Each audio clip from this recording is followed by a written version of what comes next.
You wake up in a cold, damp room with straw scattered on a dirt floor. No mattress, no pillow, no blanket. Just the smell of mold, smoke, and something far worse, human waste. Congratulations. You've made it to medieval times, and you're already in trouble. Let's get one thing straight. You stink. But so does everyone else. In fact, bathing was a luxury, not a habit. Most people in the Middle Ages might wash their hands or faces once in a while, but a full body bath? That might happen once a month if they were lucky. And the water wasn't clean either. It was reused, shared, and often taken straight from a river where people also dumped garbage, washed clothes, and emptied chamber pots. Toothbrushes didn't exist. Mouthwash?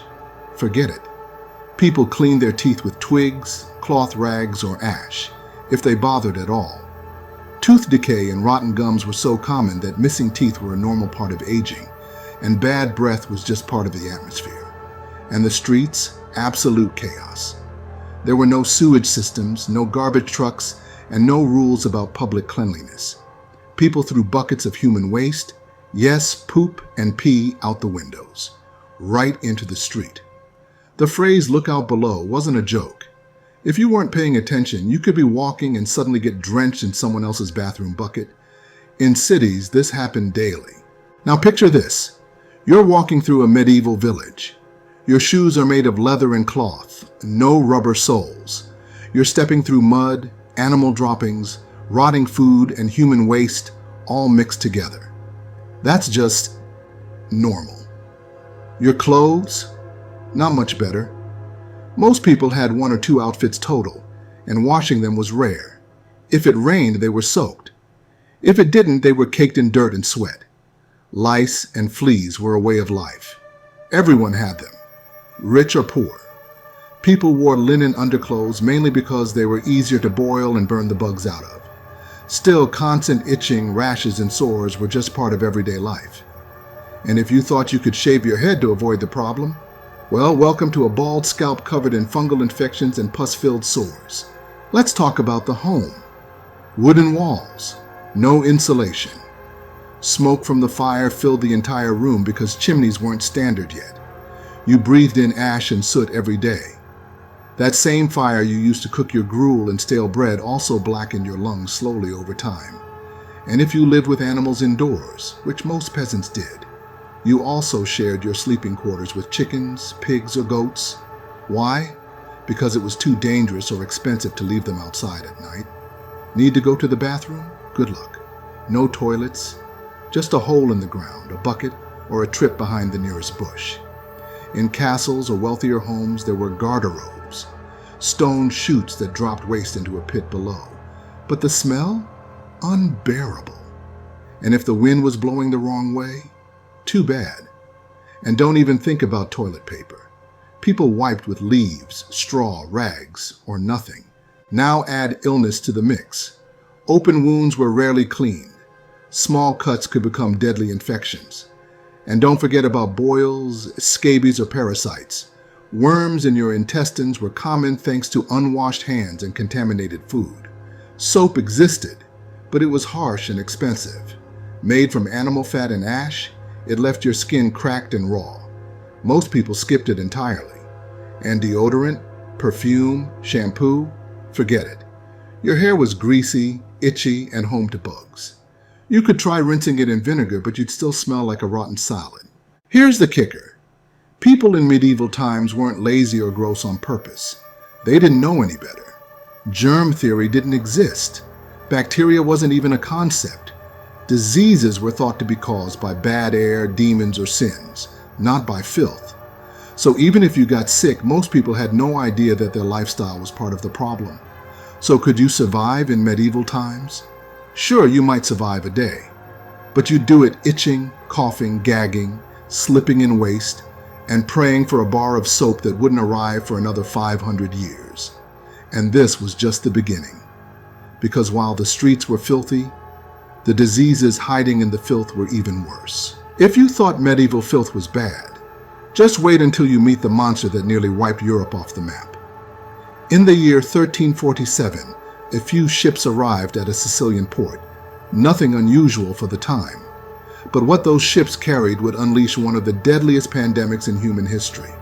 Within weeks, the entire continent was drowning in fear, suffering, and death. It was called the Black Death, and it would kill up to 200 million people worldwide. It didn't care if you were rich or poor, king or peasant. It didn't care if you prayed, ran, or hid. If it found you, you died, sometimes in a matter of hours. It started with a fever, then chills. Your skin turned pale. Then black boils, pus-filled lumps the size of apples, began to form on your neck, armpits, and groin. They stank. They bled. They burst. Some victims bled from the eyes, vomited blood, or collapsed in the street without warning. People would wake up healthy in the morning and be dead by nightfall. The plague moved fast, faster than anything anyone had ever seen. Entire families were wiped out in days. Parents abandoned sick children. Husbands left dying wives. People locked themselves inside and nailed their doors shut, hoping the horror would pass by like a storm. It didn't. The streets of medieval cities became open-air graveyards. Corpses piled up in front of homes. The stench was unbearable. People dug mass graves by the hundreds, tossing in bodies like garbage. There were so many dead that priests couldn't keep up. Coffins ran out. Dirt ran out. Hope ran out. Some towns were so overwhelmed they stopped trying. They left the dead where they fell and fled into the wilderness, praying they could outrun death. Spoiler. They couldn't. But where did it come from?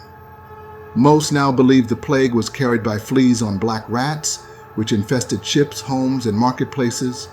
The fleas bit infected rats, then bit humans, and the disease jumped. But in the 14th century, no one knew what bacteria was. No one had antibiotics. No one had any way to fight it. So what did they do? They panicked, and they blamed. Some blamed the stars. Others blamed sinners, foreigners, or even witches. Jews were massacred in dozens of cities across Europe because people thought they had poisoned the wells. Superstition replaced reason, and chaos became law. For the people of the time, it truly felt like the end of the world. Many believed God was punishing them. Others believed demons were loose on earth. And honestly, can you blame them? In just a few short years, up to 60% of Europe's population was gone. Streets that had once bustled with life were silent. Families, dynasties, even kingdoms wiped out. And if you were lucky enough to survive, you lived in a world that was forever changed. The plague returned several more times over the next few centuries, but the original wave had already done irreversible damage. And even today, the name Black Death sends chills down the spine, because it wasn't just a tragedy. It was a nightmare that became reality. So if you're still thinking medieval times were cool, just remember, one sneeze, one rat, one bite, and your history. And as deadly as disease was, what humans did to each other next was even worse. So you've survived the filth. You dodged the plague. But what happens if you get caught stealing a loaf of bread, say the wrong thing to the wrong person, or just look suspicious? Welcome to medieval justice, where torture was law, mercy was rare, and a simple accusation could cost you your life. Let's start with this. In medieval times, you were guilty until proven innocent. And proving your innocence? Good luck. There were no lawyers, no forensics, no real due process. You were judged by lords, priests, or sometimes angry mobs who thought they were doing God's work. And the punishments? They weren't just harsh. They were designed to hurt, to humiliate, and to make examples out of people. The idea wasn't justice, it was control through fear. Let's say you stole something small. Bread, coins, fabric. First offense? You might get your hand branded with a hot iron. Steal again? That hand might be cut off, in public while the village watches.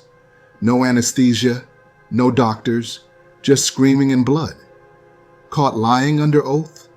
You could have your tongue ripped out with iron tongs. If you were accused of being a witch, or even just rumored to have cast a curse, your fate was even worse. Women were burned alive, drowned, or hanged based on nothing but suspicion. One test involved tying a woman's hands and feet, throwing her into a river and watching what happened. If she floated, she was a witch. If she sank, she was innocent. Either way, you were dead. Then there were the public punishments. Events turned into brutal entertainment. The pillory and stocks were used to lock people in place, exposed in the center of town. Villagers were encouraged to throw food, garbage, or rocks at the person locked inside. People would spit, curse, laugh. Some victims were left out for days in the rain, cold, or scorching sun. And if you really made someone powerful angry, the torture chamber was waiting. In castles and dungeons across Europe, men were paid to invent pain. The rack was a favorite, tying your limbs to ropes and slowly stretching your body until bones popped out of joint. Victims would scream until they passed out, and then they'd be woken up and stretched again. Or you might face the Iron Maiden, a coffin-like device lined with spikes.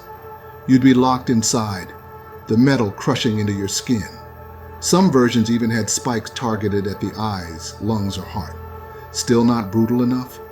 How about boiling alive, having hot oil poured over your back, or being flayed?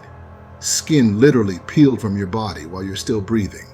And don't forget about beheadings, a common method of execution. Sounds quick, right? Not always. The axe didn't always land perfectly. Some victims needed 2 or 3 strikes before their head came off. But even death wasn't the end of punishment. Heads were often displayed on spikes outside castles or bridges, left to rot as a warning to others. Bodies were strung up on gibbets, caged and left to decay for days or weeks. Crows would feast. People would pass by and stare. Children were raised seeing this as normal. What if you were innocent? Too bad. Even false accusations could lead to a death sentence, especially if your accuser was rich or powerful. Trials were a joke. Evidence wasn't needed. Witnesses could be bribed. And even if you confessed under torture, which everyone eventually did, that was enough to seal your fate. There were also trial by ordeal methods, where God was supposed to reveal your guilt. You might be forced to carry a red-hot iron bar, then have your wounds bandaged and inspected a few days later. If they healed clean, you were innocent. If they got infected, guilty. Spoiler, they almost always got infected. The entire justice system wasn't just broken, it was twisted. Designed by elites in the church, it wasn't meant to protect people. It was meant to protect power. And if fear kept peasants in line, that was all the justification needed.